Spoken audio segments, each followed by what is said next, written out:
Good day, everyone, and welcome to the Mag Show. Today, we are going to be talking about Xbox Game Pass and the often rumored price increase for the service. As a matter of fact, I think we've all been discussing this since as early as January of this year, so this shouldn't come as a shock to anybody as the rumors are starting to gain some steam. I had speculated earlier this year on XNC with Colt Eastwood that what ended up happening was we were going to see some kind of a shift and change in pricing scheme as early or as late as this summer. Now, we're already halfway through July, but the rumor right now is that it's going to happen somewhere between now and late summer. So it could be the end of August, beginning of September, there would be a price increase. Now, does this make sense? Sure it does, for multiple reasons.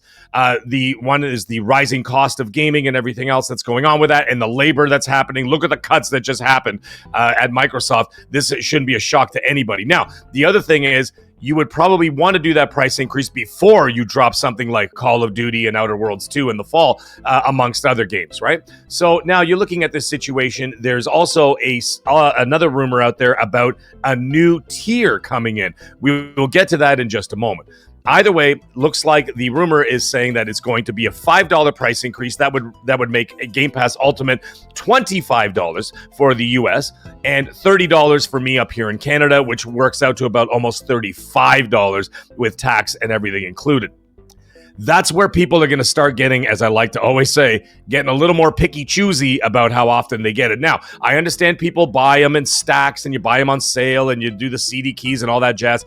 And, you know, Black Friday deals, and you stack your Game Pass for years. And then there's guys who've got Game Pass till 2076 already stacked up or whatever. Fine, great. But for the average person who's not doing that or is not as savvy, this is going to start getting a little pricey point where now every 2 months you could basically buy yourself a new game, where at that point, let's just say for argument's sake, you don't get Game Pass, you could buy 6 brand new games for that at full price.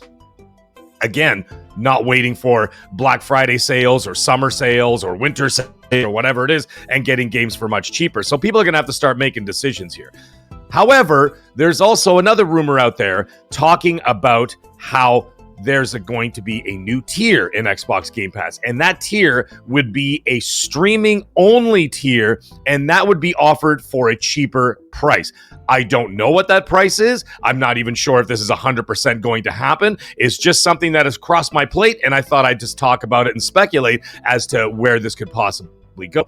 Now, that being the case, if they did offer a streaming service for a cheaper price, would they still put games? My question is, would they still put their big first-party games day one on that streaming service, or would it be delayed down the road like you would get, I don't know, Outer Worlds, instead of getting it in November, you'd get it in January or February once the FOMO wears off, and then they drop it in there? I'm not 100% sure.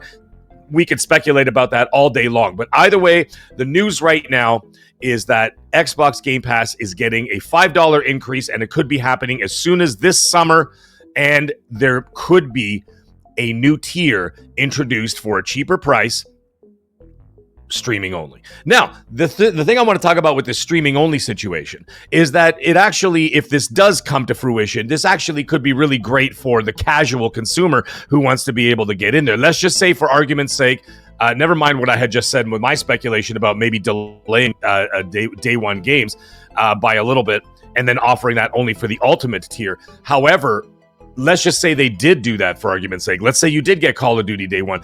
That might be something that you would be interested in. Now, the only other thing is, this is always dependent on your internet at the end of the day, right? It's in your hands how this experience is going to play out. I mean, you can't have a gerbil and a wheel for an internet and expect to be playing Call of Duty competitively with your friends or whatnot, right? So that could be an issue as well. But either way, I'm diving too deep into speculation about something that hasn't come to fruition yet. However, it seems like that news is really starting to heat up. I'm getting a lot of word from a lot of different people that it's going to be happening. But either way, let's wait and see. I want to know what you think. Do you think that this is going to be a breaking point for some of you out there? That if they do raise it up to $25 to 30 Canadian dollars plus tax, which works out to almost 35. I want to know if you're going to still stay subscribed to that service, or if it's something worth it for you, or do you just wait for the games to come out and then just buy them piecemeal the way we've done for literally decades? But either way, either option, is great for you as long as it works for you, the gamer. Because remember, at the end of the day, you got to take care of yourself. Don't take care of Microsoft. Don't take care of Sony. Don't take care of Nintendo. Take care of you and your wallet. So either way, let me know what you think about all this. Have yourself a wonderful day and stay magnificent.